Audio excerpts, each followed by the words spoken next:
Hardworking families are paying the price for all of these crises that have been created by President Biden and his big government socialist agenda that we've been seeing this whole year.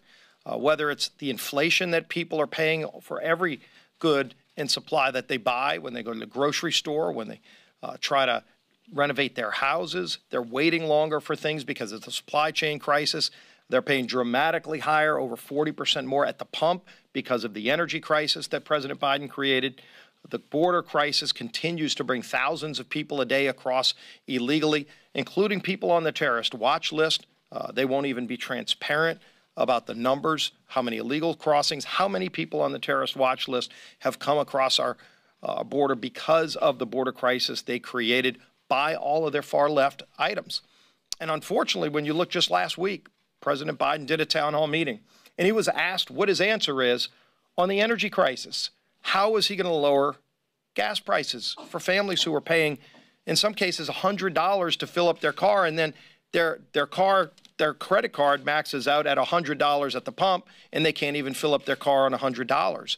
And when the president was asked what his answer is, he said that he doesn't have a short-term answer. I think that's embarrassing that the President of the United States, when confronted with the biggest crisis that families are facing that he created, says that he doesn't have an answer to that problem.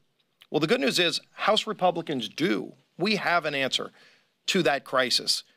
As Kelly talked about, let's just get back to the things that were working. We were an energy-dominant nation when Joe Biden took the oath of office. Gas prices were less than $2 a gallon.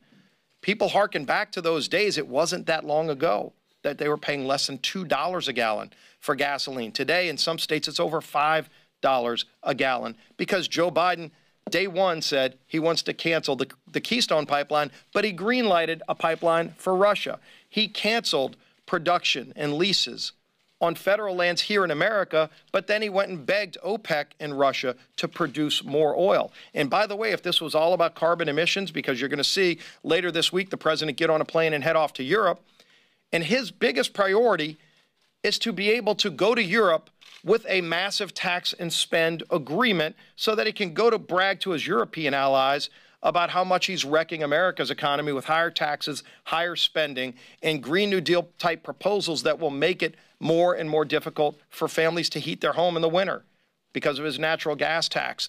All in the name of saving the planet. The only problem is the things that he's doing are increasing carbon emissions, because when he's shutting down American energy production and begging OPEC to produce more oil, OPEC actually has a higher carbon emission rate to produce the same oil that we produce here in America because we have higher standards. If you want to lower carbon emissions, America was doing that before Joe Biden took the oath of office. We're actually lowering our emission standards. You look at China, they're building 300 coal plants this year. We should be making more things in America. We should be producing more energy here in America. It lowers the cost of emissions, but it also lowers the cost for families who are paying too much, and they're fed up with all of the inflation that's brought on by all of these socialist policies coming out of Washington.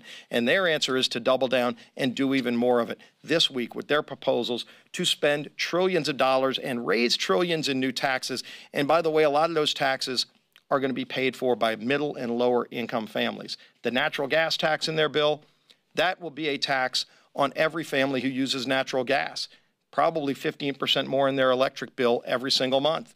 The inflation tax, because inflation is a tax that's brought on by Joe Biden's massive spending, that hits lower income families the hardest. And so what we're saying is stop this madness. Work with Republicans to actually confront some of these crises, because while President Biden doesn't have an answer, we do. And just look at infrastructure. While they're holding infrastructure hostage to this multi-trillion-dollar bill that, as Drew Ferguson said, among other things, creates an army of new IRS agents. We're not saying they're going to have over 80,000 IRS agents. In their bill, they're adding over 80,000 more IRS agents to, among other things, try to snoop on people's spending.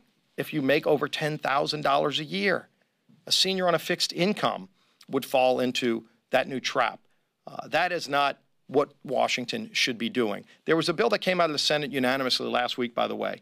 Bill by Senator Cornyn passed unanimously that frees up over $120 billion that's already sitting in state bank accounts, frozen, would allow those states to use that money on infrastructure today, not having to go through federal agencies here in Washington, but actually allowing those states to have over $120 billion freed up today to do real infrastructure. We're asking Speaker Pelosi to bring that bill to the floor. And again, that's a bill that last week passed unanimously out of the Senate, every Republican and every Democrat. That's bipartisan infrastructure that's not held hostage to more big government socialism. Those are the kind of things that we should be doing up here while President Biden goes off to Europe to talk about how he's raising taxes and raising spending here in America.